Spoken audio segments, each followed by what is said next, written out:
Hey y'all, I'm wrapping up some Christmas presents and decided to come and talk to y'all. Uh, I have a thing with vulnerability, and then nowadays you gotta be careful with it. But I've learned that my testimony helps other people, so that's what this is about. Been sitting up here wrapping up presents and stuff like that, and I'm gonna have that view too. But the sound of the wrapping paper is annoying, so I'm not gonna have that too much. But I just wanted to tell y'all a little bit about me, and this story is gonna have to be in parts. But I wanted to tell y'all a little bit about me, how I became an amputee, and the journey. Okay, I started having problems in 2014. I started having problems. The back of my legs would ache. I couldn't stand up for long, but I was standing up for long anyway. It would just feel like I couldn't get enough of circulation, going through my legs. Then I started having, I think I was working in Caterpillar at the time. And after working there, I was there, and I'm trying to teach him a little, but I finally went to the doctor, and I believe I was having a problem with my great toe, my big toe on my left foot. And I was still working and jerking and moving around and doing like women do. And that's another thing I like to tell people: know your status. Anything hurt, go get yourself checked. Us as women and as human beings, we tend to quit going. You understand? And leave it, go take a pill and keep on trucking. But I finally went to the doctor to find out why my toe was just acting up. And I did have ingrown toenail. Okay, I'm going to tell you that. It was acting up, along with me just having pains in the back of the calf area when I would stand up. Right? So I was trying to get the toe fixed so that could give me a little bit of relief. I was going over to Disney World in a mobility scooter and stuff like that. But I go and I went to the doctor and stuff. And let me remind you, at this time, the doctors didn't know. Nobody knew of the pre-diabetes at the time. So he sends me to this surgeon, and he was going to debride, I think is the terminology, debride the ingrown toenail off of my big toe. And I went and got this done, and this was so painful. I mean, I was hurting for days from it. I couldn't understand it, right? And people say I go through a lot, but I'm hooked to some things. And anyway. And so, I'm going through this pain with this toe, and then after a while, this toe wouldn't heal. You understand? It's this ingrown toenail that he had to breathe out would not heal. And so this kept going on, and his toes kept getting worse. I was soaking, I would rap it, I would holler. The pain was ridiculous. Reason why I was pre-diabetic and I had peripheral artery disease. Peripheral artery disease is a disease where you don't have enough of blood flow. This was caused from smoking cigarettes. Okay? And anywhere below my knees, I don't have, my blood flow is poor. So if I was to walk on my right foot and I don't have my regular white sock on, something will cut me or anything to heal would take a long time. And that's another story that's happened to me sometime this year, but anyway. And so anything below my knees is deadly. They tell me that. And so at this time, nobody really didn't know it. So we was going to the doctor and stuff, and it got so bad. It was terrible. And so I went to the doctor because it had got so infected. I was all on trips, going to cruises, all kinds of stuff with this madness. And then I finally went to the hospital because I had a high fever. I had an infection. And I was almost septic with it. And at this journey, like I said, there's so many parts of this journey. I had started to realize years and years when the wound would get infected and stuff like that. Anyway, I get to the emergency side. They admit me and stuff. They take a seat that my body's full of infection, and so I go in there and then they run thousands and thousands of tests. I'm in pain, can't move. I, was in there for about a good 3 months. I want to say, if somebody correct me, but it was over through the holiday season, Thanksgiving, I think before Thanksgiving, and then I came home right before, I think, New Year's or something like that. I'm not sure. But anyway, in the hospital, they ran all these tests, and they were saying I had Bergen's disease.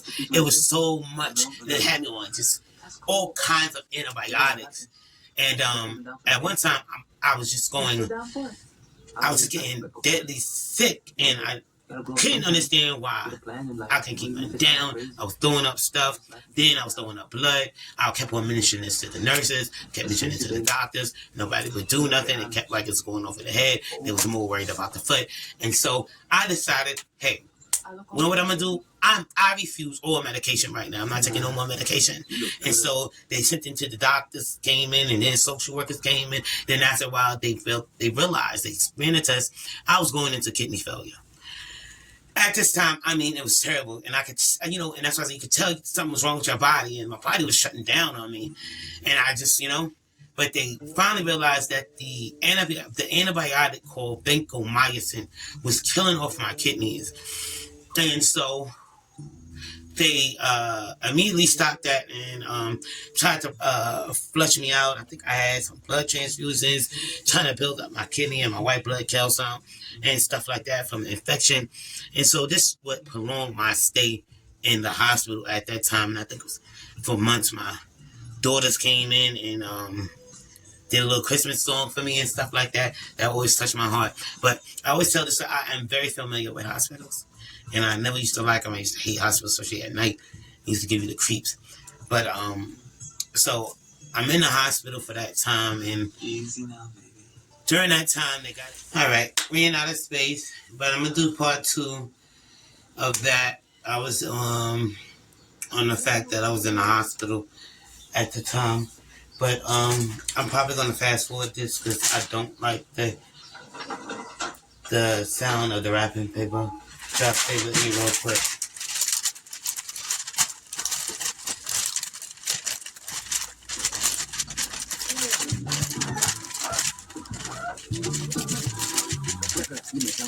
I'm never gonna understand why that's so fucking crazy with this stuff. I think it's something, yeah. It's too evident what this is. But if you get gold, that's outside. Well, that's fine with this. I'm telling you, dude. So when you go away to your car, so you know you can open up your hood and show it off. It's not half chrome and half gold. No, you know, why you asking me? But I was on steel thing that you're asking. He doesn't even like Suavecito. He only drives classic. So I don't say they don't like it. It's still on making shit. Now it's all down to me. I'm gonna pull me. Somebody's giving me a break.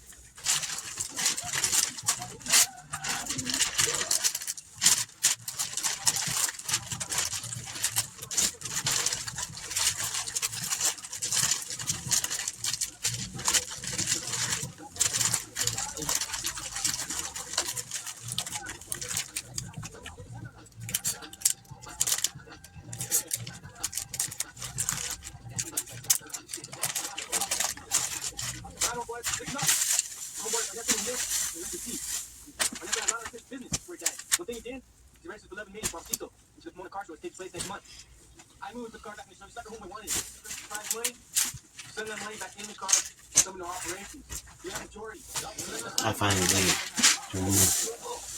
wrap those two. As you get out, more gifts to get.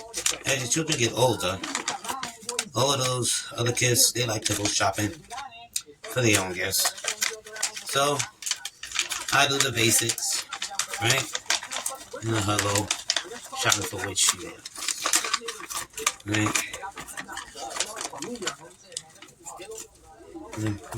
Yeah, I want to struggle to get it.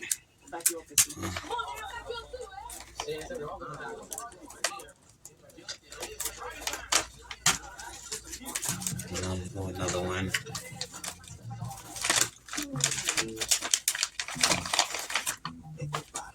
They're both $100. And that's gonna do. If you wanna get, this is an activation receipt. You can put this in here with that. Anything go wrong with it?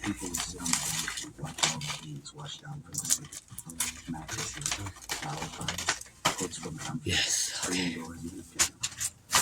And these are my stocking stuffers. The 2 socks. I already finished wrapping the other ones in the other session.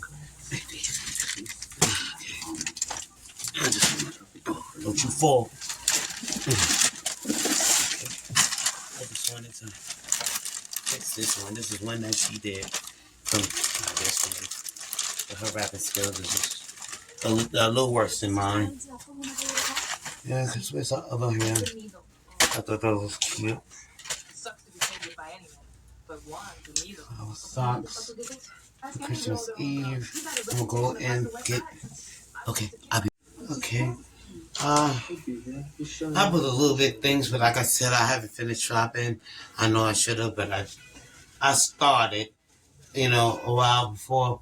But I had some things that I wanted to do for the stocking stuffers. Like eyebrows, eyelashes. I had to get her glue. She wanted these stud top earrings. So this is going here.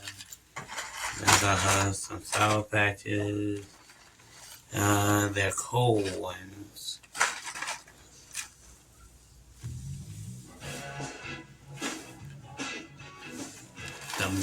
Whatever. And some of these. Right. And these for her diffuser.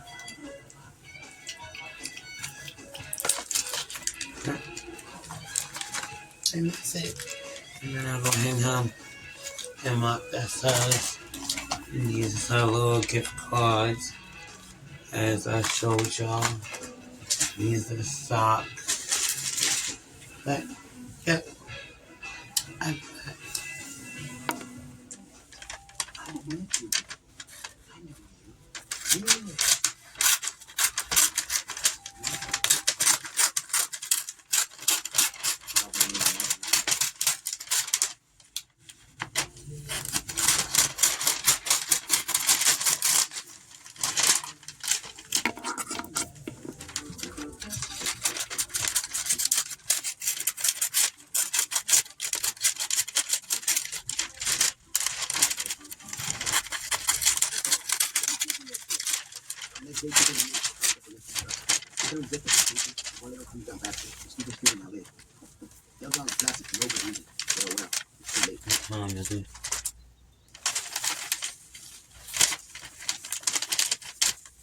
Once the thing is done, you didn't manage to work me really well. So how was fun with you? Maybe just say when you guys found the better and check out the new car. And it's gonna be more than the truth. By the time our boys are 21, most of them will be disabled, in prison, or dead. We need to know new skills for the future. Because we can't count on the boys to take care of us and our kids. We have our own needs. Own our kids. And we depend on you.